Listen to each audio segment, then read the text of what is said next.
Hindi! Hindi ako makakapag-video kapag kasama kayo!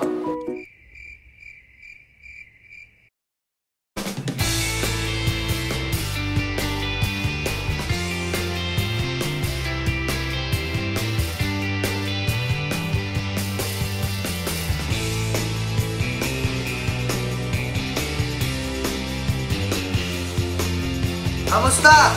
Ako si Francis. Ako si Ryan. Ako si B-Boy. Ako si Suki. Ako si Irvin. Ako si Pao. At kami ang Pluma. Pluma! Kamusta ka, Pluma? Nagbabakasyon kami ngayon.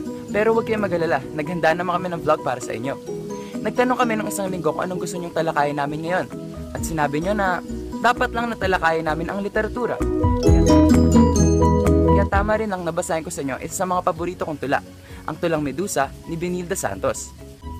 Kaso parang di naman tama na ito lang suot ko. Kaya dahil dyan, Ayos ah! Siya na nakapantalon at mainit ang hininga. Inihiga ako sa gilid ng mundo at tiningnan.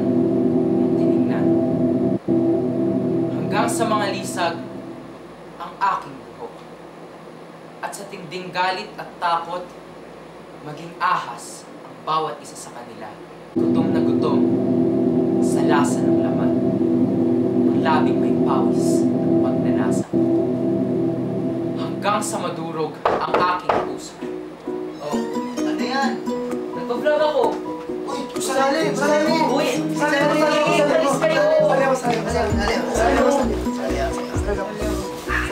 Sali kami! Okay, sige. Hindi. Vlog ko to eh. Di ba video ko to? Dali. Aray.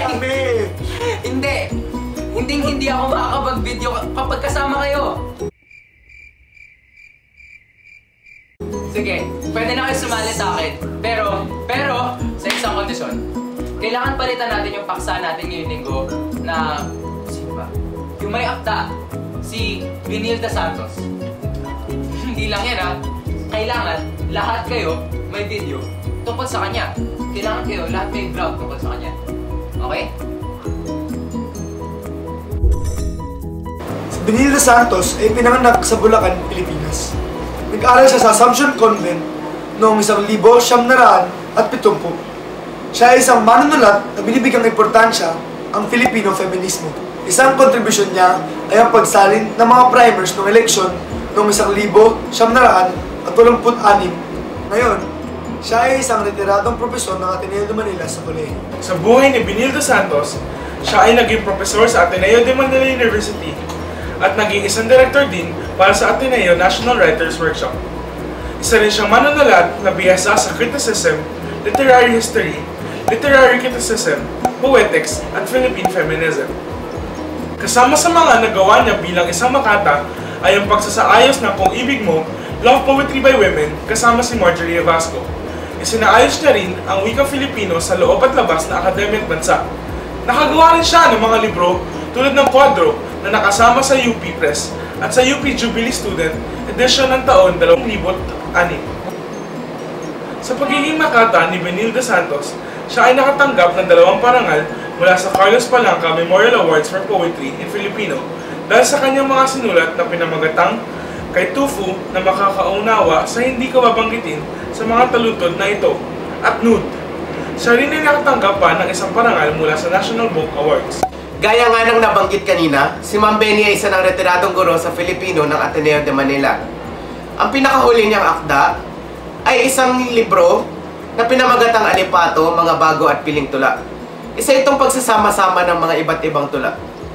Ngunit pagkatapos nito ay naging siyang patnugot ng isang batayang aklat ng Universidad ng Pilipinas. Tuwing makakahanap ako ng tula, sa laktaw-laktaw na liwanag, sa ulap sa gabi, sa laganap na dilim ng ulap sa araw, ang natatagpuan ko ay buwan at ulan.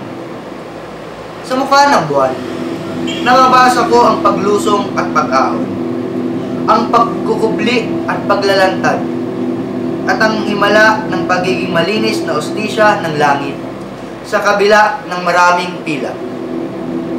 Sa patak ng ulan, Naririnig ko ang lagaslas at ragasa, ang hikbi at agulgol, at ang himala ng pagiging dalisay na anak ng lupa sa kabila ng alat at pait. At isusulat ko, ako ang ulap na bilanggo ng liwanag at dilim, na magpahanggang ngayon, lambong lamang ng buwan, at magpahanggang wakas, lambat lamang ng ulan. Binasa ang pinakatanyag na tula ni Benito Santos na ang Medusa at ang Paglikha. Ang dalawang tulang iyon ay nakapokus sa paksa ng feminismo. Ngunit magkaiba ang mga pananaw nito. Ang Medusa ay feminismo sa pagbuwang kultura, habang ang Paglikha naman ay ang pagmamahal sa ating mga ina. Dahil dyan, 1, 2, 3. Maraming salamat po sa panonood sa aming vlog ngayong linggo. Isulat ang inyong mga komento at ang gusto nyo talakayin namin sa susunod na linggo. Huwag niyo kalimutan mag-thumbs up! Huwag din rin kalimutan mag-subscribe. Kita-kits sa susunod na linggo! Paalam! Paalam!